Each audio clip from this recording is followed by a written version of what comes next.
Benvidas e benvidos a todas as persoas asistentes, que, bueno, somos un grupiño pequeno, pero seguro que ides disfrutar da sesión, que é a última dun ciclo de 4 webinars sobre a Axenda 2030 na cooperación municipalista, e nestes últimos, pois, nos que estamos presentando diferentes proxectos nos que apoia o Fondo Galego, non? Advertirvos de que a sesión está sendo gravada e de que temos o soporte técnico do noso informático, Breo, por aí o poderedes atopar no chat se tedes calquera dúbida sobre o funcionamento técnico da sesión, aínda que agora todas e todos estamos moi acostumados ao Zoom, e me queda tamén agradecer o apoio da Xunta de Galicia a esta actividade, porque, bueno, a través do convenio que asinamos anualmente coa Dirección Xeral de Relacións Exteriores e coa Unión Europea, e como se financia estas sesións, no? esta actividade que, como digo, xa é o cuarto e último dos webinars que mantivemos este ano cada 2 meses, e neste caso quen vai presentar e moderar o debate é a xornalista Amparo Rodríguez, que na actualidade é responsable de comunicación da Estrategia Ponteareas Hábitat Saudable, a que lle dou a benvida e lle dou xa a palabra para que nos presente as ponentes de hoxe. Hola, bo día a todas e a todos. Moitísimas grazas, Carmen e Fondo Galego de Cooperación, por convidarme a presentar esta cuarta xornada do ciclo de webinars, que nesta ocasión se centra sobre a educación de calidade. E me sumo os agradecementos de Carmen e sobre todo das dúas poñentes que temos hoxe, porque son un pouco, elas materializan ou son a práctica das nosas ilusións e das nosas gañas de facer algo polo mundo, e que se quedan simplemente gañas, e elas sí que realmente levan á práctica todas esas cousas que a nos gustaría facer ou que pensamos que son correctas para acadar un mundo máis igualitario, non? Nada, como dicía Carmen, son xornalista, a responsable de comunicación da Estrategia Ponteareas Hábitat Saudable, financiada con fondos europeos, e bueno, participo en diferentes ONGDs, e o Concello de Ponteareas tamén forma parte do Fondo Galego de Cooperación e Solidaridade dende hai uns anos, e participamos sempre que podemos nas distintas iniciativas que propoñen, e tamén nos gustaría camiñar do mellor xeito posible hacia a consecución dos ODS, e aportamos o noso pequeno grande área. Nada, a primeira persoa en intervir vai ser María Paz, de Solidaridade Internacional de Galicia, que xa está aí dende fai bastante tempo xa. Mari Paz é licenciada en Ciencias Políticas e directora de Solidaridade Internacional de Galicia dende o 2004. Ademais, é secretaria da Xunta Directiva da Coordinadora Galega de ONGDs e membro do Consello Galego de Cooperación ao Desenvolvemento e do Consello Galego de Acción Voluntaria. Hoxe, Solidaridade Internacional de Galicia constitúese como unha entidade amplamente participada por persoas que entenden a solidariedade como unha forma de ser e de estar tamén no mundo. A ONGD aposta pola erradicación da pobreza e unha redistribución equitativa dos recursos, a máis de creer firmemente na educación como ferramenta de transformación social en un modelo económico ao servizo de todas as persoas. Benvida, Mari Paz, moitísimas grazas. Entón, benvidos, benvidas, moitísimas grazas Fondo Galego de Cooperación e Solidaridade por facernos este convite que nos fai especial ilusión, porque o proxecto que hoxe vou presentar é un deses ilusionantes. Acabamos hai uns días de facer unha xuntanza de avaliación e foi deses pequenos agasallos que ás veces nos dá a cooperación internacional. Vou intentar transmitilo, vale, ao longo da próxima presentación.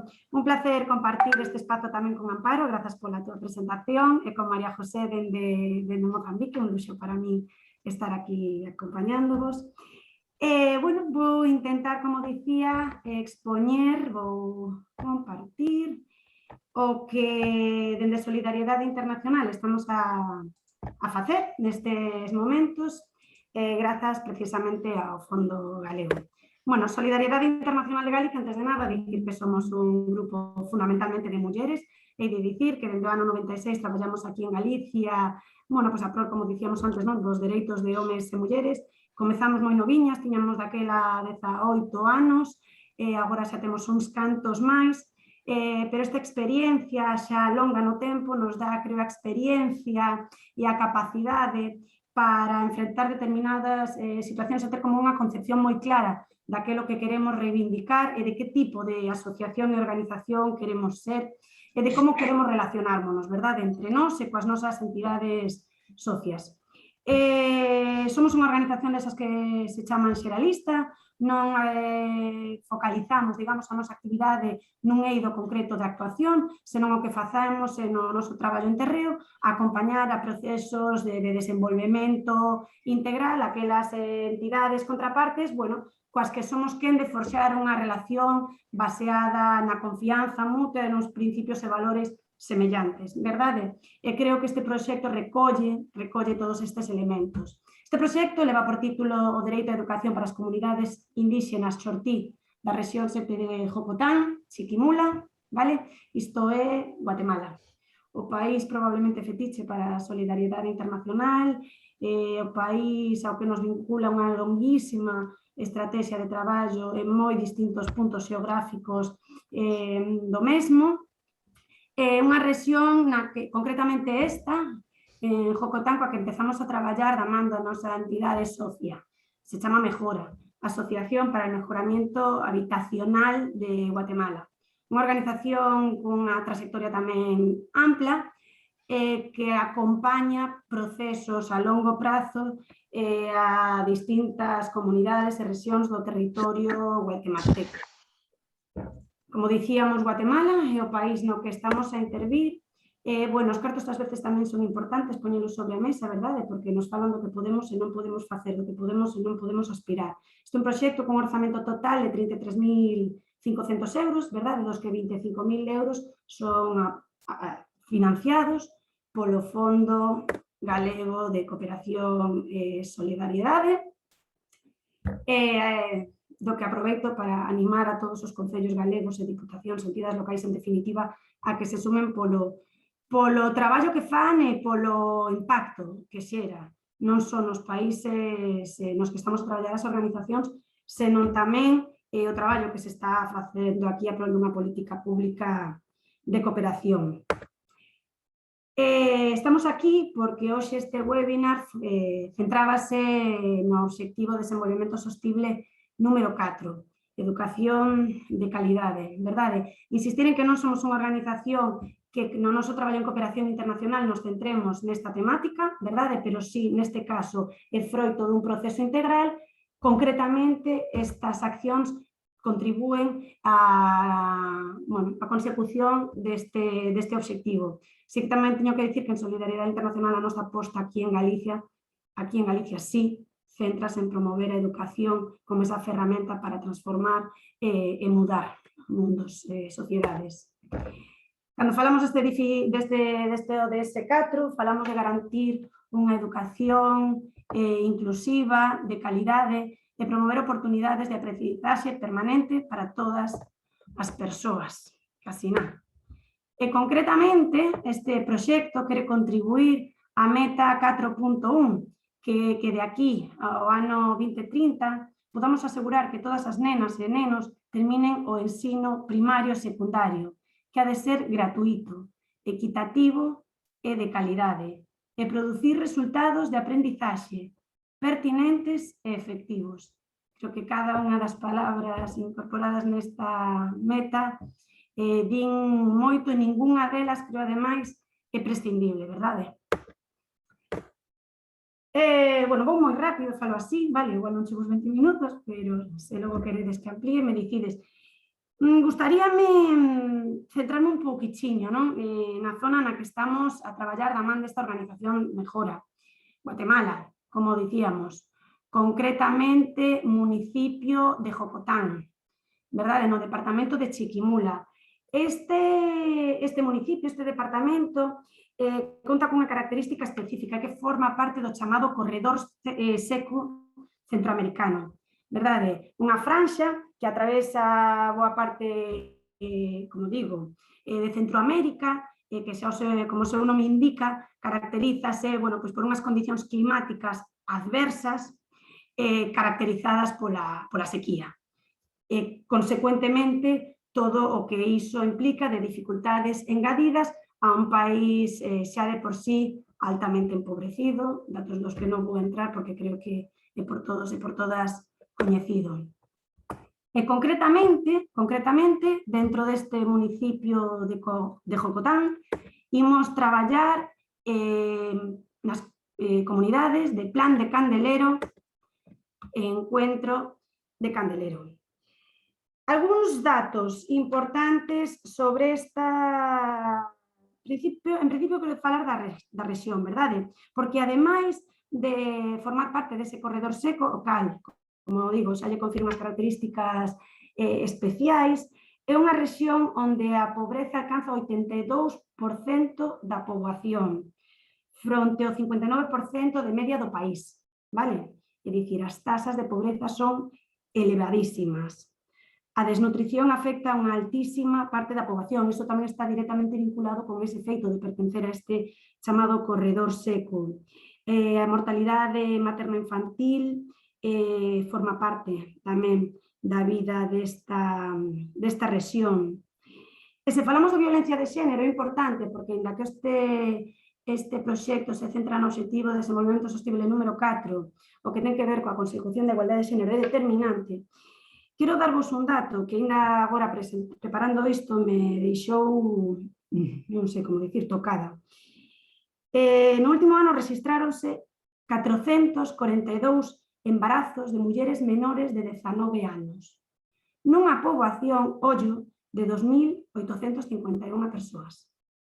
442 embarazos menores de 19 anos nunha poboación de 2.851 persoas. A nena de menor idade embarazada ten 11 anos. Estes son algúns datos que configuran a zona coa que estamos traballando, verdade? Concretamente, como vos dicía, dúas comunidades, Plan Candelero e Encuentro Candelero. É unha poboación total coa que estamos a traballar de 509 persoas, das cales 238 son nenos e nenas de entre 0 e 15 anos. Vale. Cal é a problemática sobre a que queremos incidir neste proxecto? Bueno, pois fundamentalmente a conculcación do dereito á educación básica. Vale. Dende un enfoque de dereitos, sabedes, todas as persoas somos suxeitos de dereitos, hai titulares de obriga, os que debemos interpelar, verdade, para que executen esa obriga. Bueno, neste caso concreto, dende ese enfoque de dereitos, a problemática fundamental é a conculcación do dereito á educación básica. Están como moi identificadas as causas ou as motivacións ou os elementos que determinan e caracterizan esta conculcación do dereito á educación media. Vale? Que son a falta de infraestructura educativa nestas comunidades, a falta de electricidade, a falta de mobiliario, no sentido máis amplo da palabra, e as dificultades económicas e técnicas para desplazarse ata o único instituto que hai na cabeceira municipal. Vale? Estes son os elementos que están a facer que un 50%, tiña por aquí, destes mozos e mozas non poidan acceder á educación básica, agora á educación media, perdón. Pero ademais da ausencia de todos eses elementos que son determinantes para que esta poboación moza poda acceder á educación media e con iso a todo ese desenvolvemento que procura a educación, o Ministerio non designou para as comunidades persoal docente para impartir este ensino medio, polo que tamén neste aspecto son excluídos. A consecuencia é que, como dicía, o 50% do alumnado que se gradúa en esos estudios primarios non continúa. Verdade? Cal é a solución? Este é o problema. Vale? Bueno, falábamos de dificultades técnicas económicas para desplazarse ata o único instituto na cabeceira municipal. Bueno, supoño que non fai falla explicalo, pero ten que ver, efectivamente, efectivamente, a falta de recursos económicos para desplazarse, por exemplo, coller os medios de transporte necesarios para chegar ata a cabeceira. Tamén, ás veces, ten que ver con que esas horas de desplazamento exixen uns tempos que ás veces as tarefas do fogar requiren e demandan, e isto afecta especialmente as mulleres e as nenas. Nenas son as máis afectadas por estas dificultades, digamos, porque moitas veces son elas as chamadas polos pais e máis, verdade, para quedarse na casa e botar unha man nas tarefas da casa e do campo. Bueno, pois perdendo así de novo esa oportunidade. Como dicía, a solución, o círculo de estudios. Que é o círculo de estudios? Vou intentar explicarlo, a ver se o fago ben, e se non, bueno, pois logo me facen esas preguntas oportunas, vale? Existe en Guatemala unha institución sen ánimo de lucro, unha institución privada, isto é importante tamén sabelo, que se chama IGES, Instituto Guatemalteco de Instituto Guatemalteco de Educación Radiofónica. Este Instituto Guatemalteco de Educación Radiofónica hai moito tempo, desenvolveu unha metodoloxía propia, unha metodoloxía de estudio a distancia, de educación a distancia. Na que, a través da dotación de materiais e a través dun acompañamento radiofónico, se forma a distancia pois aqueles estudiantes que polas razóns que víamos ou por outras non poden acceder aos circuitos formais educativos. Esta educación a distancia, chamada Círculo de Estudios, é unha educación de calidade, teño que dicilo, e así o demostran as distintas evaluacións ás que se somete o alumnado logo xa nos círculos regrados. É unha formación homologada, iso sí, non respaldada económicamente, pero homologada polo Ministerio de Educación de Guatemala. Vale? O Instituto de Guatemalteco de Educación Radiofónica o que fai é acompañar aquelas comunidades que queran impulsar estes círculos de estudio, vale? A poñelos en marcha de maneira gratuita, co fin, como digo, de garantir o acceso á educación a poboacións vulnerables. Para pôr en marcha un círculo de estudios, fan falla 3 condicións, vale? Son condicións sine qua non, 3 elementos. Son elementos que o Instituto Guatemalteco de Educación Radiofónica impón para poder, digamos, poñer en marcha toda a súa batería de propostas. Estes elementos son contar cun edificio, un espazo físico onde ese alumnado poda asistir puntualmente para encontrarse, atoparse, digamos, fortalecer o seu traballo. Un segundo elemento é contar cun monitor, monitora, posto a disposición pola comunidade, verdade? Cunha formación mínima para poder acompañar a ese alumnado no seu proceso de aprendizaxe. Un monitor, teño que dicir, que fai o seu traballo voluntariamente, que creo que é moi relevante tamén poñer en valor este traballo. Terceira condición sine qua non, por suposto, que esa comunidade conte con alumnado disposto a facer esta formación, verdade? Bueno, pois estas comunidades de Plan de Candelero, Encuentro de Candelero, no municipio de Jocotán, no departamento de Chiquimula, nun proceso de traballo integral, estratégico, de man de mejora e cofinanciamento de Solidaridade Internacional de Galicia a través do Fondo Galego de Cooperación, para poñer en valor todas e cada unha das partes que participan desto, deciden apostar pola implantación de un círculo de estudios nestes 2 municipios, verdade? Que contribúa ou que dea oportunidades a eses 238 nenos de entre 0 e 15 anos para poder realizar os seus estudios secundarios. Os resultados, que fixemos con estes 33.000 euros dos que falábamos antes? A construción participativa e con materiais ecolóxicos. De novo, non quero perder ninguna palabra, verdade? Porque isto foi tal cual, construción participativa con materiais ecolóxicos de infraestructura educativa adecuada e necesaria, con módulo sanitario e sistema de captación e almacenamento de auga, A instalación dun sistema fotovoltaico que proporciona enerxía eléctrica, víamos ao principio que era tamén unha das principais dificultades, e a dotación de mobiliario e equipo audiovisual para reforzar o proceso de ensino e aprendizaxe no marco deste círculo de estudio. E, ademais, en paralelo a esa construción, a promoción xunto á comunidade e todos os órganos de participación que existen en Guatemala, que non sei se coñecedes, COMUDES, COCODES, CODEDES, que son os comités de desenvolvemento, no eido municipal, departamental, comunitario, dun proceso de educación á distancia a través dun convenio co Instituto Guatemalteco de Escolas Radiofónicas, como vos dicía, avalado polo Ministerio de Educación.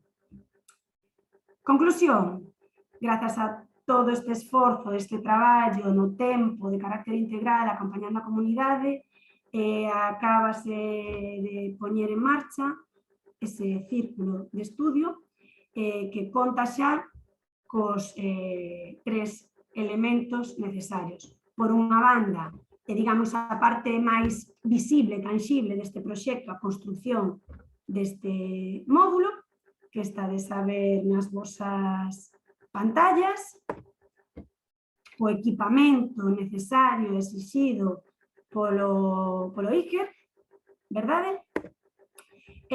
Un segundinho. Por suposto, tamén a monitora, que non a teño aquí, pero outro día tivemos a oportunidade de reunirmonos con ela, unha monitora da comunidade con estudios, cos estudios necesarios para facer este proceso de acompañamento, que comprométese e que entende e asume que unha parte unha boa parte de quen é ela quere devolverlo á comunidade, quere compartilo coa comunidade facendo esta labor voluntaria de acompañamento do outro alumnado e, por suposto, o ser un proxecto participado, demandado, sentido e percibido pola comunidade, un alumnado que xa está nestes momentos, que está o período de matriculación aberto, facendo as súas inscripcións para poder participar deses círculos de estudio.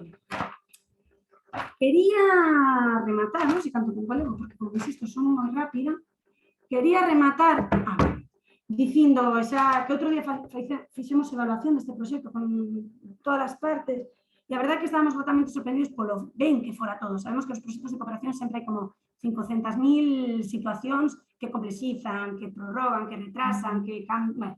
Saiu todo moi ben. E por se para alguén lle fora útil, sinalamos algúns aspectos que foron claves, verdade, no éxito. Unha tontería, pero ao mellor non é tanta. A data na que coincidiu a execución das obras. Bueno, pois coincidiu porque as obras foron realizadas pola comunidade, verdade, maioritariamente. Bueno, pois coincidiu nas datas nas que se sabe, non hai moito traballo no campo, a climatoloxía é boa e demais, a obra foi rapidamente e axilmente. Sobre todo, que foi, insisto, unha demanda sentida pola comunidade. O engranaxe perfecto entre todas as partes implicadas, comités de desenvolvemento da comunidade, o IGE, Mejora, Solidaridade Internacional, o Fondo Galego de Cooperación, o engranaxe perfecto e o funcionamento perfecto de todo ese sistema institucional. A participación das mulleres. Destacan por riba de todo a participación das mulleres, nas que os roles asignados, agora, por exemplo, das obras, non se reduciron a dar de comer aos obreiros, verdade? Senón a participar activamente da propia obra e das comisións de seguimento da mesma. En definitiva, a apropiación por parte da comunidade do proxecto. E xa para rematar, este vídeo que vou poñer, que son 40 segundos, creo, suena moi baixiño, vale? Pero creo que, como estamos todas en silencio, ides escoitar.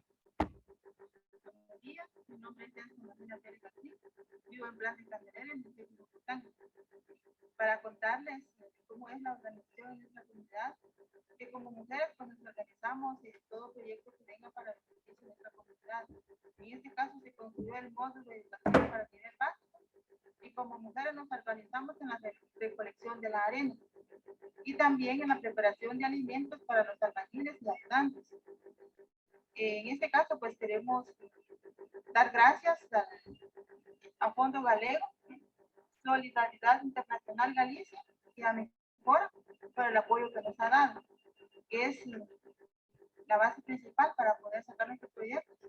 Y también quiero contarles de que formo parte de la junta directiva del comité de coordinación de seguimientos, en este caso soy la secretaria, y esperamos pues que el apoyo se siga dando en todos los proyectos que vengan para beneficio de nuestra comunidad. Vale, pois nada, para nós este é un exemplo dun proxecto que contribúe a ese objetivo de desenvolvemento sostible número 4, un proxecto penso que pequeno, verdade, pero moi significativo probablemente para esas dúas comunidades que agora teñen a oportunidade de ver mellorados os seus niveis de estudo. Nada máis, de novo, grazas, perdode se me pasei, que creo que sí. Nunca suele pasarme.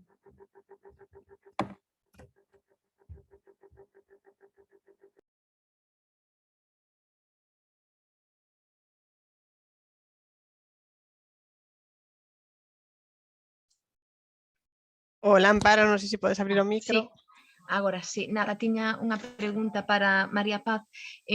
De que entendín que ainda estamos comezando co proxecto, non? Que coas infraestructuras e demais. A cantas persoas, me imagino que mulleres, na súa maioría, credes que pode dar cobertura a vosa axuda? Pois mira, como che dicía, rapaces entre 0 e 15 anos hai agora mesmo nestes dos comunidades 238, dos que prácticamente a mitade, porque é unha poboación moi proporcional nese, prácticamente a mitade son nenas, verdade? Pero tamén é certo que o conxunto da poboación son 509 persoas e o que nos advirten, o que se está vindo noutros círculos de estudio, é que moitas mulleres maiores atopan nestes círculos de estudio a posibilidade de xa en idade adulta poder aumentar e mellorar a súa calidade, a súa educación, verdade? E de feito nos poñen o exemplo de nais e fillas que fan xuntas o círculo de estudo como un reforzo mutuo. Co cal, 509 persoas como comunidade en xeral, a metade mulleres. Entendemos que todas elas se benefician dun xeito ou do outro. Rematamos outro día a avaliación dicindo, nos comentaba un compañeiro de Mejora, que había unha frase que se repetía por parte das mulleres da comunidade de maneira recurrente, que era que as mulleres non queren para as súas fillas a vida que elas tiveron e que atopan neste círculo unha oportunidade de mellora. Bueno, non sei se dou resposta. Como mínimo a 115 nenas que teñen aberta agora unha nova posibilidade. Imagino que no seu ámbito territorial non terá moita posibilidade, bueno, nos aquí lle chamamos inserción laboral, pero claro, ali é totalmente diferente a inserción laboral, quer dizer, unha comunidade no que non haberá nin industria, nin comercio, nin, polo menos non tal como temos aquí configurado.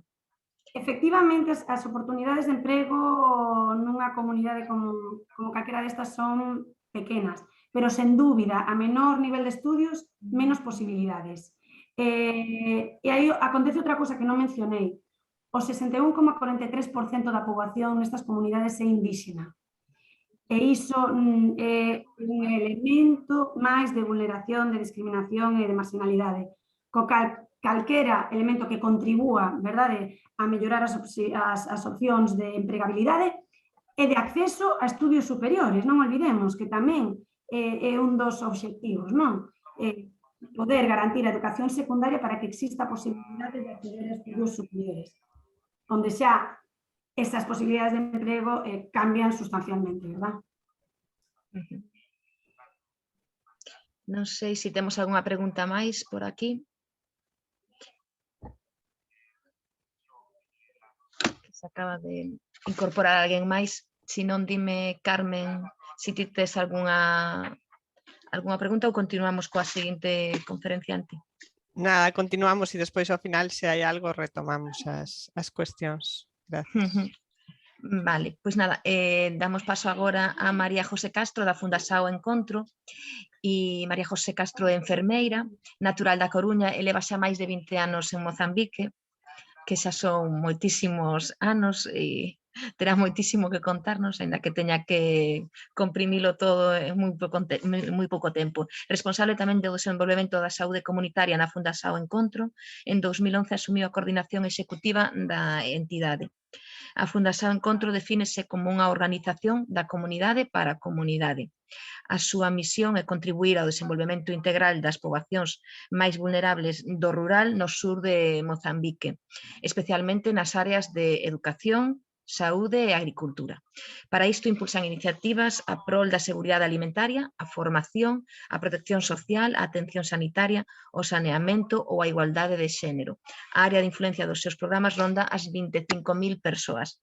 Benvida, María José.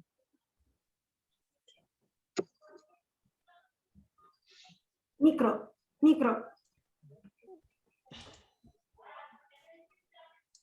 Non te escoitamos, María José. Ahora.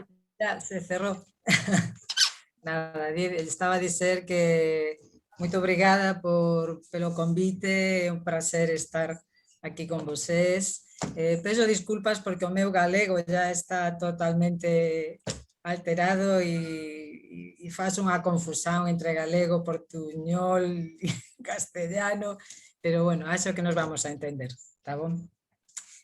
Bom, voy a colocar aquí o ecrán.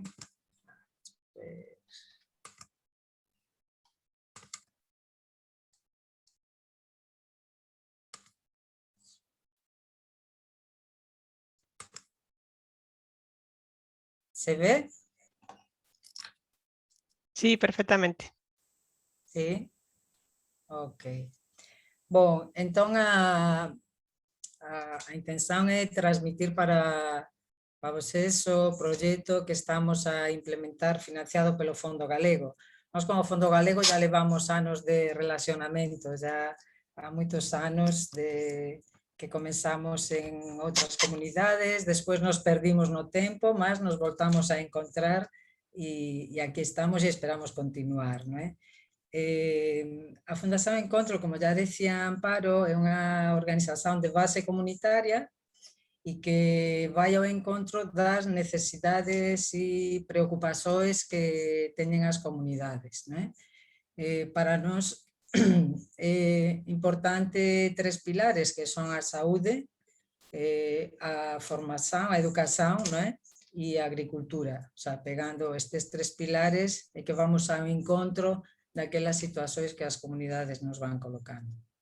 Este proxecto en concreto vai ao encontro de promover dereitos das crianzas no medio rural. Nós estamos en un medio rural moito vulnerável, é un medio rural que é unha sabana, sofre moito de sequías e depois é así como unha coisa así que non se entende ás veces moi ben en este mundo, porque todas estas comunidades teñen un gran río, teñen unha gran afluencia de agua, por outro lado, alén da sequía, pero teñen un gran manantial de agua, mas as populações non teñen agua, porque estas aguas se van para grandes empresas agrícolas sudafricanas que se están a implementar aquí en esta zona, levan todas as aguas, mas non hai, até aquí, que levo máis de 20 anos, non hai unha canalización ni un saneamento do medio destas comunidades. Podo dizer que a día de hoxe as comunidades están a ese nivel prácticamente como cando eu cheguei, sin agua potable nas comunidades. Hai un furo, outro furo, unha bomba de agua, un pozo,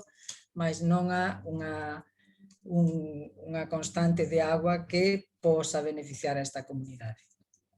Tamén outra característica destas comunidades é que estas grandes empresas agrícolas ofrecen uns traballos pequenos, salarios pequenos, mas moito apetecibles para os jovens. Entón, hai jovens que con 16 anos já se van traballar lá nas plataneras, nos bananais, abandonan a escola, a seguir veñen as gravideces, moitas jovens cada día máis grávidas, máis novas, igual que decía Maripaz, aquí é un problema tremendo tamén. E, lóxicamente, desde o noso pequeno aporte que podemos dar, unha das nosas liñas é precisamente a educación. Entón, intentamos, desde a primeira infancia, intentar integrar as crianzas ya no sistema de educación, porque eso vai levar outras componentes consigo, non? Mas pronto, máis depois no fin poso entrar máis así en algúns detalles, non? Centrándonos agora aquí no proxecto do fondo, non? Como veis, é a promoción dos dereitos das crianzas. Este proxecto que estamos ahora a metade do proxecto, porque comezou en julio, ten o seu objetivo geral, que é reducir a vulnerabilidade das crianzas e a promoción de atitudes e prácticas favorables á igualdade e equidade de género. En este proxecto, nos marcamos de forma focamos moito o tema de género, como vais ver tamén a seguir, non é? Ten dúas componentes o proxecto, que son garantir a educación e unha alimentación saudável, e sensibilizar sobre estereotipos de género. En este garantir a educación, nós temos uns centros infantís en 4 comunidades, en 4 aldeas, non é? Entón, aí van crianzas desde os 0 aos 5 anos. 0 porque temos unha parte que é de bersario, con cunas, onde se atenden crianzas ya depois de nacer, pelas condições que teñen as familias, unha maneira de ensinar as mães e de proteger a esa crianza para que teña un desenvolvimento, fomentamos que leven a este centro nutricional. Alén deso, están os de 3 a 5 anos, que ya reciben as súas aulas de preescola.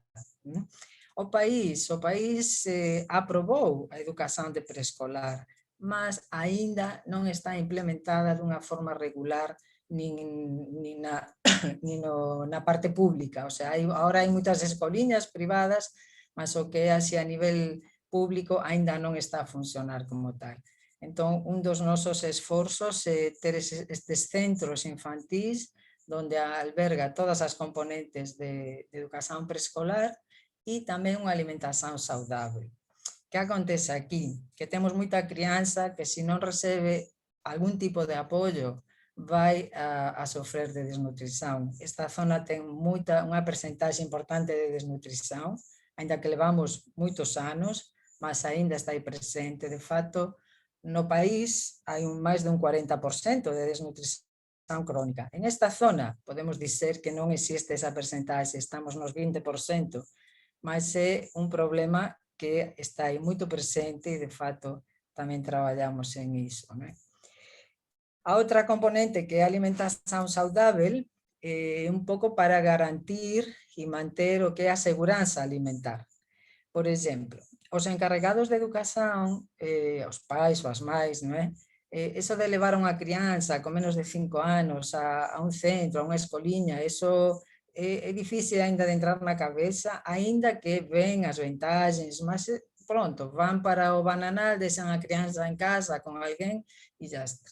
Entón, nós intentamos que vayan lá ao centro, garantir a súa alimentación e por aí é que conquistamos aos encarregados para que a súa crianza este forte, saudável e, de alguna maneira, vamos ayudando a todo o desenvolvimento cognitivo, por un lado, con toda a parte de motivación e aula de preescolar, e, por outro lado, tamén un desenvolvimento saudável para evitar a desnutrición. Entón, temos as dúas vertentes. Até aquí, este ano, levamos atendido 364 crianzas nos 4 centros. Este ano e o ano pasado, pela cuestión de Covid, que afecta a todos lados, non é? Entón, aquí hubo unha alteración nas nosas actividades, porque non se podía ter as crianzas na escoliña como antes, non é? Entón, nós o que fixemos foi fortalecer o tema da alimentación, porque pelo menos as crianzas están a ser atendidas, cosa que cando foi a paraxe en forte no ano pasado, comenzamos a receber ya casos de desnutrición e problemas de saúde variados nas diferentes comunidades. Pelo tanto, tuvimos que falar a través dos consellos de escola que criamos e con as estruturas das comunidades para ver se nos deixaban, pelo menos, receber as crianzas, dar alimentación e evitar, o sea, COVID sí, mas por outro lado, que as crianzas tamén non fosen abaixo. Entón, as crianças veñen, receben alimentación, ao tempo sempre se faz algún tipo de motivación, de brincadeiras, músicas e ensinamentos, non é? De protección de Covid e outros hábitos do día a día e coisinhas que van aprendendo e que pelo menos non fican en casa de cualquier maneira. Ahora foron retomadas as aulas de preescolar, pero ahora tamén vai acabar o ano escolar, porque aquí o ano escolar acabará en decembro, ainda que nós mantemos os centros abertos para a componente de alimentación, mas o que aulas, en principio, terminan agora, só retomamos en janeiro. Bon, a outra componente que ten o proxecto é a sensibilización sobre os estereótipos de género. Pronto, en estas sociedades rurais, non só aquí, porque nas nosas tamén sofremos este problema de género, non é? Mas aquí ainda está moito máis marcado, non é? Entón, en este proxecto con Fondo decidimos enfatizar este aspecto, con o cual estamos a dar formación a educadoras de infancia e a profesores de primaria, de maneira que o objetivo é sensibilizar e que se façan cientes do que desa discriminación e dese género que tanto agora se está a ouvir falar, e o que acontece o que. Entón, se intenta traballar as músicas que se traballan na escola, as historiñas, os contos, os bailes, a maneira de moverse nos centros, na sala de aulas, etcétera, etcétera, para que eles vayan vendo o que, si eso que estamos a facer, que están a contar, si eso está a levar a algunha situación, ou ten algo a ver con as situacións actuais que vivimos, etcétera, etcétera. O sea, intentamos en estas formacións que se están a facer, que van durar todo o ano, claro, vamos até junho do próximo ano, esperamos que este grupo que está a ser formado en este momento, posa ser realmente o gran dinamizador de estas situacións de género nas comunidades. Llegarán a ser como un pouco eses activistas das comunidades, non é? Porque situacións de violencia hai moitas, situacións da menina ficar en casa para facer as tarefas de casa hai moitas, cando poden ir agora á escola, na primaria tamén, mas na secundaria, quen fica en casa é a menina, non é o rapaz, non é? É a ela que vai a ayudar aos seus irmãos, pronto, todas as tarefas que coñecemos, e con este tipo de traballo que estamos a facer, estamos a tentar meter na cabeza, ¿no?, que as persoas entendan un pouco esta discriminación e como poderíamos facer para que a crianza vaya á escola, as meninas e as futuras mulleres, ¿no?, que o papel sexa diferente ao que o das súas máis actualmente, ¿no? Eu acho que é unha componente que está a ser moito ben aceite, está a motivar muitísimo as persoas, cada día que temos encontro van super animadas e van con coisas que descubriron no día a día, coisas simples, non é? Entón, eu acho que está a ser importante. Tamén está a componente da denuncia, non é? De todos os abusos sexuais que hai intrafamiliar, que hai no bairro, nos veciños, todo isto. Acontece muitísimo, muitísimo, mas non se denuncia. Fica todo dentro de casa ou fica dos coñecidos, ou, aínda que agora existen departamentos, ¿no?, de atendimento a crianza e muller, o que acontece é que, pronto, tú vas lá, pagas, e non acontece nada. Como o último caso que tivemos agora, demostrado no centro de saúde crianza que foi violentada, pronto, fixemos tudo, mas están todos en casa, aquí non pasou nada. Por qué? Porque por trás alguén pagou para que aí non aconteza nada.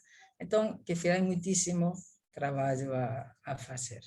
É realmente un tema que nos preocupa moito, como o tema da gravidez precoz que existe nas raparigas, non é? E, consecuentemente, mortes jóvenes que non tiñan por qué, mas a súa gravidez é o que, hai un aborto en malas condições, e a consecuencia é a morte desa rapariga, non? E se non é a morte, é un desenvolvimento desa rapariga que con 13 anos, 14 anos, non consegue levar unha vida a frente, ya ten a vida totalmente estragada, non? Entón, en esas andamos, en esta parte, intentando dar un bocadiño de volta a isto e que as persoas non ser só alguén que ven a dizer, sino que as propias persoas da comunidade consigan ver e dizer, e non ter medo de falar, que este é o grande problema. Bom, digamos que o proxecto, como decía, ese objetivo que tentamos, esa populación que levamos atendida, claro que ao longo dos próximos 6 meses se integrarán, esperamos, máis crianzas que vamos a atender, porque o noso plafón sempre de crianzas, se non fora Covid, estaríamos con máis de 400 crianzas diariamente en estes centros infantís. Agora estamos con 360, unha coisa así. Mais pronto, vamos ver como ven o ano 2022 e demais. Ainda así, ainda que fican en casa, nos vamos aos domicilios.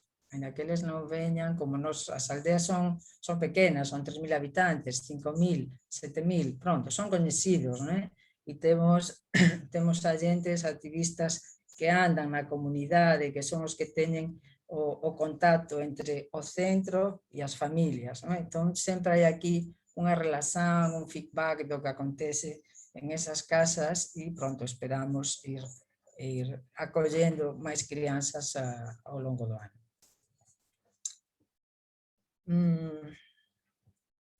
Mais, xa quasi vai o tempo, non?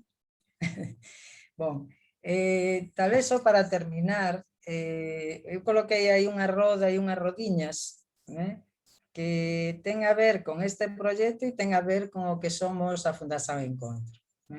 A Fundación Encontro, ya anteriormente éramos Casa do Gallato, mas pronto, Fundación Encontro, a base comunitaria, da comunidade para a comunidade, e sempre apostamos de que a intervención que posa ter un impacto é actuando de unha maneira integral, non só pegar un aspecto de unha persoa ou un factor dunha crianza, intentamos ver un pouco o todo desa familia, con o objetivo de fortalecer a esa familia. Esa familia pode ser monoparental ou pode ser papá, mamá, ou que sexa, mas intentamos sempre pegar varios factores. Por exemplo, detectamos unha crianza desnutrida. A crianza desnutrida con unha mamá ou con unha joven, entón aí facemos toda unha conversa. Por que esta crianza está desnutrida? Onde vive, qual é o núcleo familiar, o por que traballa, mai non traballa, ten máis crianzas, non ten algún medio de sustento, ten má xamba, ten horta, pronto, toda unha serie de coisas, non é? Esa mamá sabe ler, sabe non ler, sabe, ten algunha profesión, non ten, é dicir, en unha familia, a través dun caso, e cando visitamos as familias intentamos ver un bocadiño o todo, a ver de que maneira eles se poden beneficiar de intervenções que facemos na comunidade e que posa ajudar ao fortalecimento desa familia. Achamos que iso, claro que ven a desnutrición, vamos tratar o tema da desnutrición, mas se non tratamos un bocadiño máis a fundo en esa familia, as coisas non van ir para frente e aínda así é complicadísimo, mas pelo menos intentamos ir pegando máis factores. Dos pilares que decía antes, que son a educación, como ven, a educación desde preescolar, primaria, secundaria, formación profesional, depois tamén temos formación profesional, dicen, non? Sí, porque son formación profesional e, por exemplo, moitas mulleres que non saben ler e escrever. Entón, aquí tamén temos alfabetización e depois moitas mulleres, e digo moitas porque realmente son as mulleres as que están en este perfil, que non teñen un medio económico, non teñen un medio de sustento, só teñen a súa maxamba, a súa horta, onde sacan a súa verdura e pouco máis, e venden ali na estrada o bocadiño que teñen. Entón, con as mulleres tamén facemos grupos de poupanza para que elas consigan gerir algún rendimento, porque ahora necesitas dinheiro para todo, ya non é a troca, eu te dou esta verdura e tu me das esta batata, ya non é así. Entón, é preciso. E tamén se fomenta moito a alfabetización, porque moitas destas mulleres non saben ler ni escrever, entón é moito complicado para elas avanzar. Entón, para nós o tema educación foi e é sempre unha liña prioritaria para a xente poder mudar a súa vida. Esa é unha, a saúde, como decía antes, tamén, porque se non está en un bon estado de saúde tampouco pode desenvolver actividades, e depois a agricultura, porque aí fomentamos a seguranza alimentar. O sea, non é que nós non somos tampouco de dar, non, sino que, digamos, ensinamos e depois camiña sosiño. O sea, non somos unha organización de caridade, de estar a dar, non. Cualquier coisa que facemos sempre ten que haber cualquier coisa por parte desa familia, desa muller, dese joven, etc. E acho que já mellor vocês facerme perguntas, porque senón me posso perder así a falar, e estou aberta a cualquier tipo de pregunta que vocês queiran facer.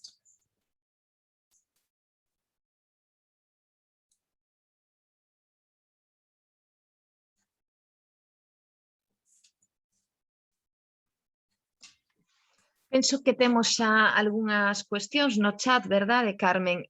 Algunha penso que xa foi María respondendo e as outras igual podíamos iniciar ese coloquio para polas en común. Que vos parece? Sí, adiante podes ler directamente as reflexións ou preguntas, Amparo, se queres, do chat.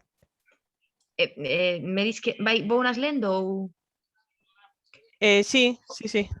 Vale, nos comentaba, é que non vexo o nombre completo, pero nos comentaba algún dos participantes que o recurso de que falaba antes María Paz, que é parecido á fórmula que hai moitos anos comezou nas Canarias con Radio ECA e que ofertaba a posibilidade de formarse a través da radio apoiando as dúbidas do alumnado con reunións presenciais, e preguntáballe a María se era algo así.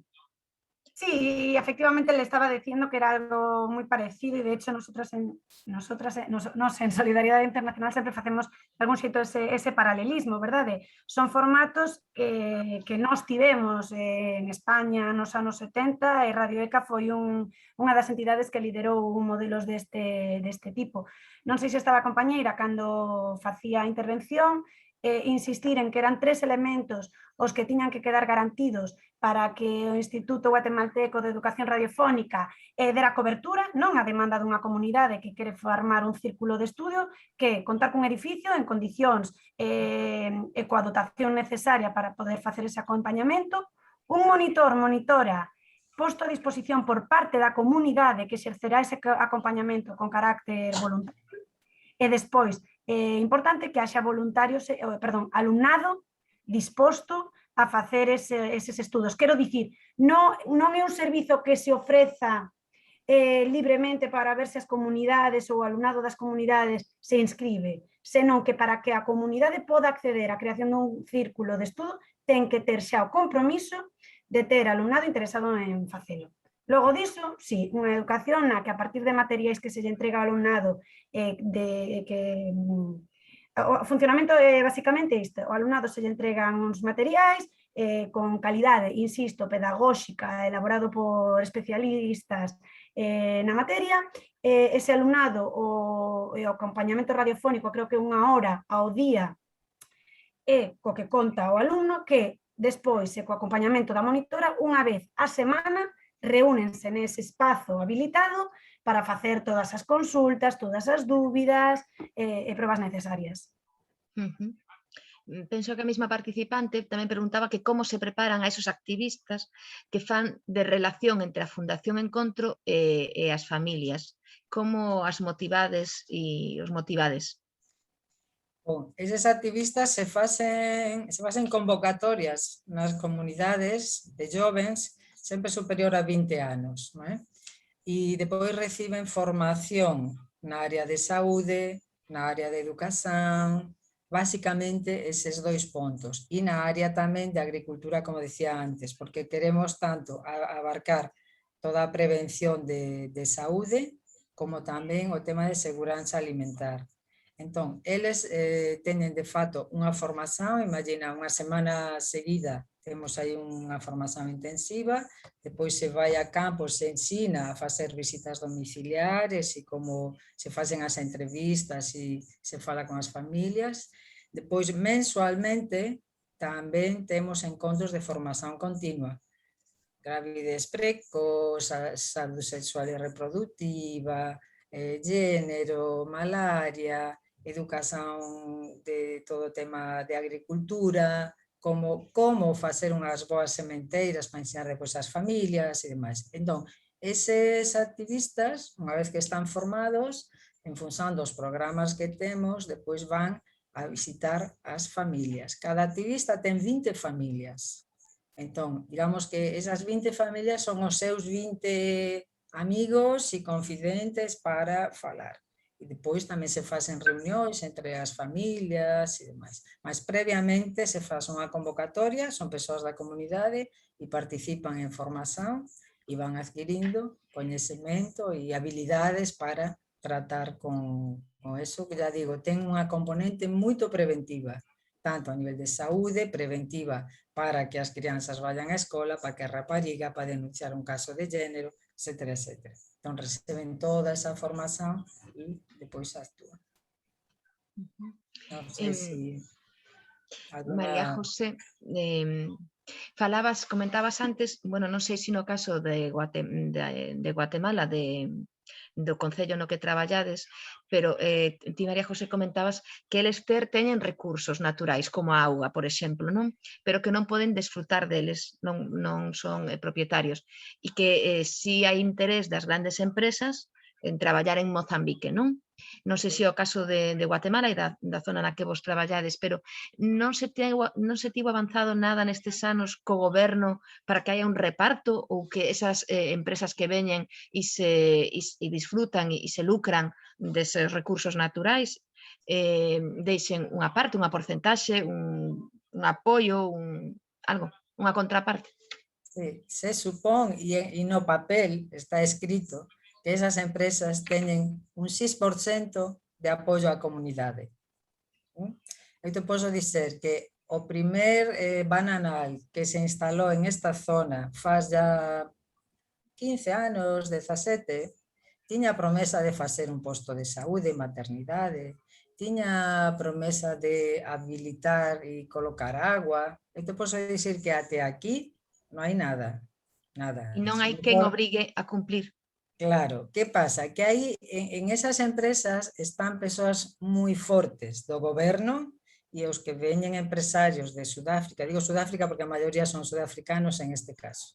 Entón, son persoas fortes que aunque teñen esa obrigación, pois esa obrigación a deben de dar en diñeiro para aquel que forma parte da sociedade, entón sí está a beneficiar a Mozambique, mas non está a beneficiar a populación de base. Si tú ves estas comunidades, hoxe, por exemplo, levamos 4 días que está a chover. Pronto, tú já non podes entrar con un carro, unha ambulancia, ten que entrar ali, hoxe já non pode entrar.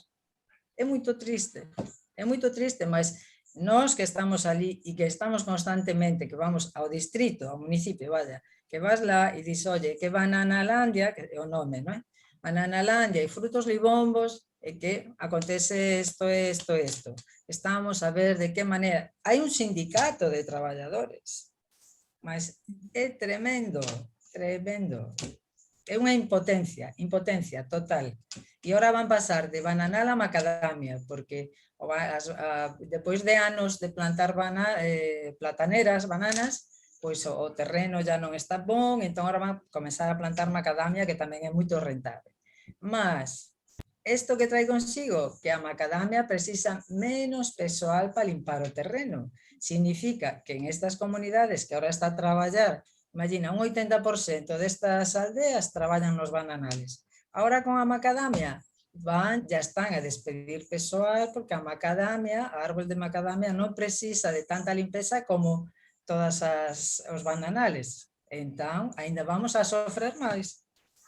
Entón, aquí é unha luta tremenda para que os jovens, reter aos jovens na escola, que non saian da escola, porque se van para facer as limpezas, non sei que, gañan unha miseria por mes, e ya está, ya non hai estudo, non hai nada, se fican de pobreza e envolve pobreza. É un ciclo que non acaba. A única saída que ten esta gente é formarse a nivel profesional, alguna coisa, para poder sair de aí, porque depender deses empregos que teñen en todo a margen do río é unha tristeza. E o goberno non faz nada. Non sei se quere intervir María, e hai aquí unha pregunta que me imagino que poderá ser para as dúas, e o certo é que se falou moito do impacto en Europa e en Asia, incluso en Estados Unidos, ou parte de Sudamérica, pero mellor non en todos os países se falou igual da pandemia.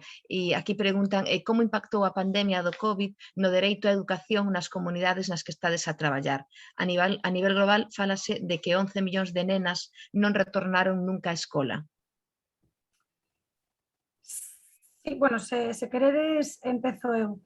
Eu creo que o que vemos vendo dende inicios do ano 19 con respecto a COVID e co traballo constante non só en Guatemala, sino en Honduras, El Salvador, Bolivia e demais, é que dentro da COVID temos que analizar dous impactos directos, non, sobre a poboación de todos estes territorios. Por unha banda, os efectos sanitarios, verdade, por todos coñecidos en poboacións cunha deficiencia en canto a atención sanitaria, acceso a vacinación e demais, verdade? Nada que creo que todos imaginamos do que estamos a falar. E por outra banda, o que son os efectos socioeconómicos, verdade? Eu recordo que todos os días o que nos dicían era: María, se non morremos de COVID, morremos de fame. Porque a terra non entende de virus. Os ciclos de produción, colleita e demais non entenden de fin. Entón, o confinamento, o que nos está é matando de fame. Impedirá que collamos o coronavirus, pero mátanos de fame. Isto hai que engadirlle que para moitos destes países, non sei exactamente a cifra que publique, pero, por exemplo, en Guatemala, as remesas, que son eses cartos que envían os familiares migrados nos Estados Unidos, en Canadá ou en Europa, as remesas forman unha parte fundamental da economía doméstica de millóns de familias.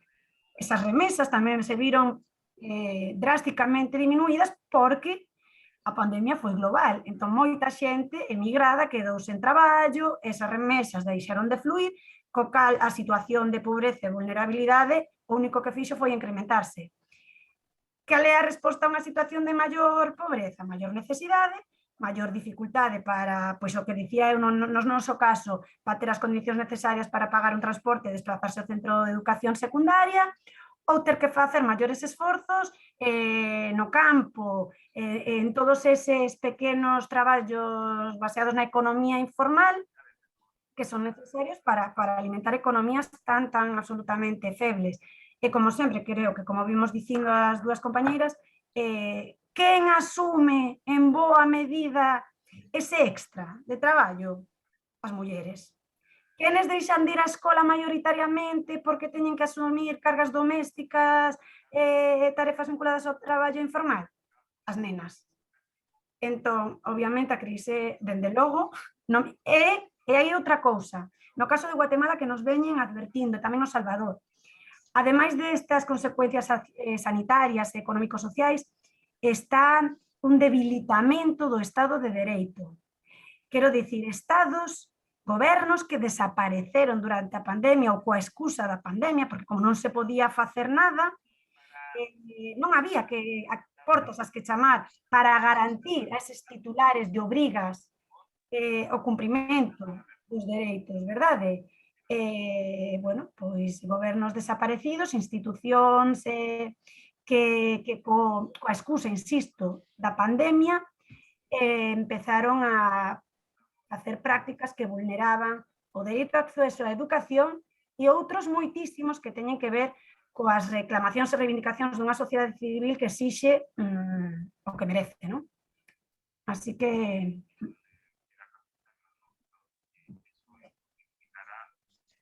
Sí, pois en Mozambique é moito similar ao que ao que tú estás a falar. É moito similar, porque é a parte esa económica, é a parte das persoas que están emigradas en África do Sur, que tiveron que voltar porque lá non había traballo e os deitaron fora do país, vieron para aquí pois, a aumentar aínda os custos da vida das familias aquí onde están, que tampouco já non teñen condições. Mas é verdade que a xente continua lutando nas comunidades por seguir semeando, ¿no? Seguir tendo beneficio de las sementeiras e poder tener algo para comer da terra que ten ali, porque as outras coisas moi mal. Depois, a nivel de escola, tremendo, porque son 2 anos que as crianzas non van á escola, que facen aulas a través de fichas, de non sei que, aqueles que llegan a ter fichas, non é? Mas son 2 anos en unha xeración que va a estar perdido, 2 anos. É tremendo. E depois, os que voltaban, pois como decía tamén Maripaz, os rapaces, as meninas foron as que máis ficaron en casa e aumentou o número de gravideces. Hubo moitísimos embarazos precoces, moitísimos, que están a sair agora. Estás a enterar deste, loto, en el posto de salud, parecen meninas moito novas de gravideces e de abusos sexuais. Eso que se escuta aí, aquí acontece tamén. E aquí estamos en unha zona que ya o ciclo de pobreza é o que é, e isto veo a empobrecer moito máis, e esta excusa da pandemia é que, vamos, é que deu un palo a toda esta zona tremendo.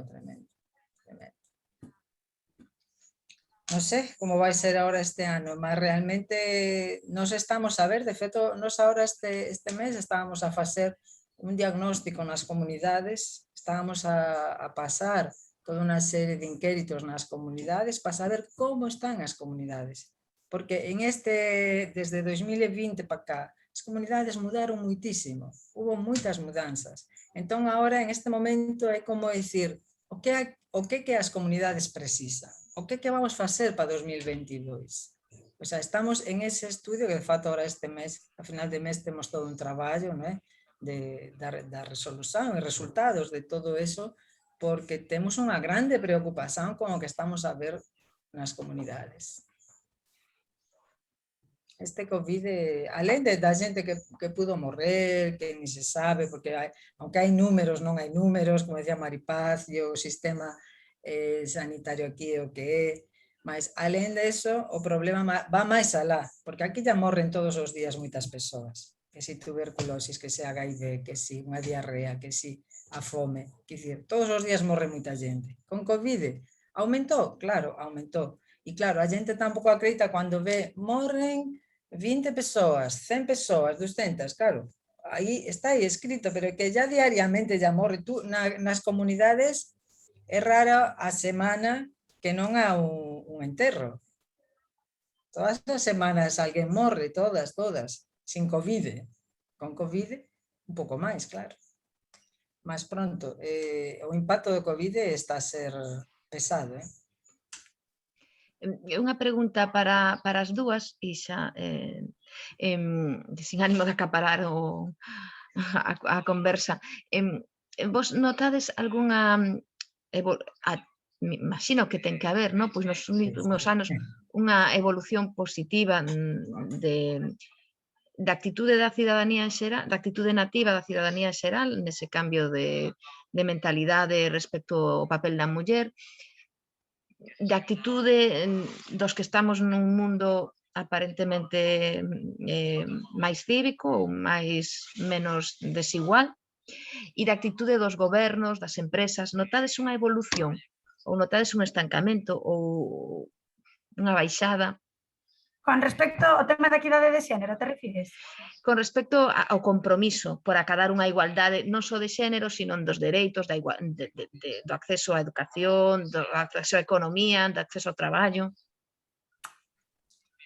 É moi xeral a pregunta, pero estamos así ou vamos así? Eu vou dar unha opinión persoal, vale? Porque non me atrevería a dicir outra cosa.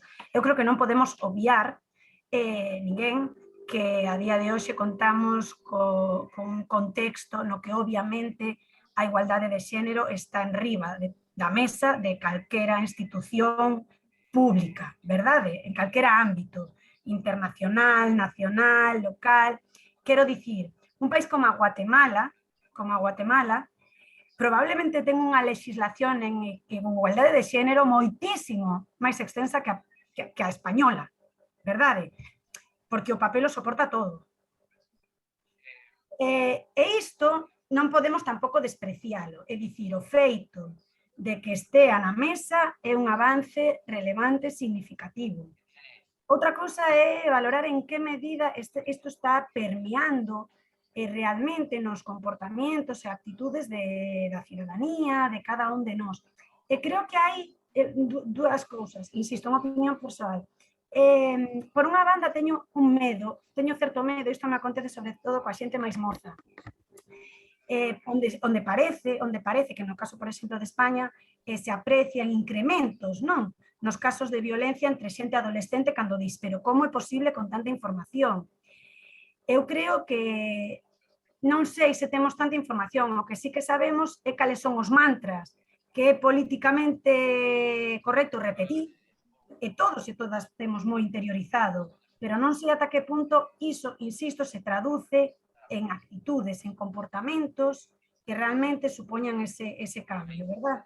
Entón, ollo cando creo que debemos estar alerta cando vemos que mozos e mozas saben moi ben que hai que dicir non á violencia de xénero, pero hai que rascar, a verse detrás desas frases que todos sabemos que son as que temos que acuñar, hai comportamentos e actitudes que respaldan por parte de todos e cada unha de nós. E logo, por outra banda, isto non sei se é positivo ou negativo, penso que no fondo estamos a vivir unha revolución. Realmente creo que isto do feminismo, con todas as súas consignas e as súas, a veces, loitas, é igual, é unha revolución, e todas as revolucións implican, como dicir, implican conflictos, implican sufrimento, verdade? Entón, moitas veces que asistimos a, bueno, parece que hai un incremento moi significativo de violencia de xénero e demais, estamos ante unha revolución na que se están a producir moitísimas resistencias.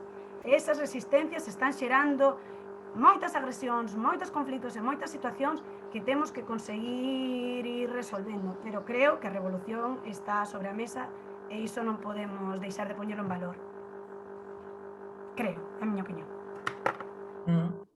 Eu considero que en Mozambique houve moito avanzo, houve moito avanzo. Eu desde que estou aquí realmente a ese nivel houve moita melloría. Hai unha representación de mulleres grande a nivel de goberno e estruturas municipalistas, e depois algo que para min eu acho que son historias de suceso, e que hai moita máis rapariga que llega a secundaria e que faz un curso medio, etc.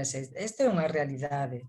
Tamén é verdade que hai meninos que tamén están a estudar, mas eu vexo e teño a experiencia de ver e realmente a nivel da muller houve moito avanzo. Que acontece? O que dixe un pouco Maripaz, o papel está aí e é maravilloso, mas moitas veces o papel está aí e, bueno, depois as maneiras son como son, mas eu considero que, así como a nivel de agua, saneamento, tristemente, isto é unha impotencia, a nivel de o avanzo, a nivel de unha rapariga que vai tendo as súas condições, que pega un apoio aquí, un apoio lá, que pode chegar e ten condições para chegar e ten direitos para chegar, que é o vida.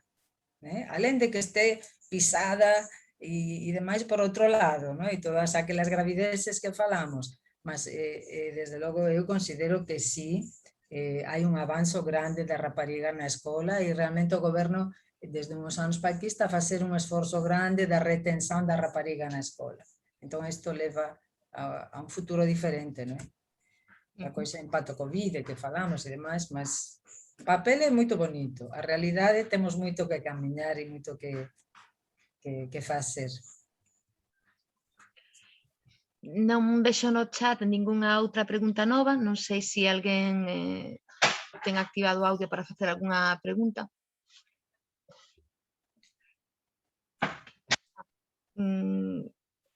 Hai alguén aquí? Carmen, ti non sei se podes, é que non vexo os nombres e me dá lástima. Sí, Luisa, que fixo a última pregunta tamén. Vale, nos di que eu tamén penso que hai moito avance no dereito das mulleres, mas tamén que se está a aproveitar a conxuntura para impedilos. Por exemplo, a lei 52/72 de Guatemala, que penaliza o aborto espontáneo, incluso, ou a prohibición do ensino en diversidade sexual ou na ideoloxía de xénero. Efectivamente, un pouco que por eso dicía, estamos nunha revolución na que se están enfrentando dous modelos de entender a sociedade, verdade? O que representa o feminismo está avanzando, está dando grandísimos pasos, o que dicía María José, grandes, significativos, relevantes e visibles, además. Pero se hai dous bandos, hai un que está exercendo esa resistencia a través de todos os medios que ten ao seu alcance. E o que está a acontecer en unha boa parte da América Latina, co tema do aborto é un clarísimo exemplo desas resistencias que temos que seguir enfrentando, porque é durísimo o que está a acontecer de mulleres violadas, embarazadas, perdón, nenas violadas, embarazadas e metidas no cárcere por abortos espontáneos. Bueno, engade o OPIN parental de Murcia. É un exemplo máis desas resistencias que temos que combater. Pois, se non hai máis preguntas, bueno, nos queda a min agradecer porque me tiverades en conta para estar aquí e poder participar.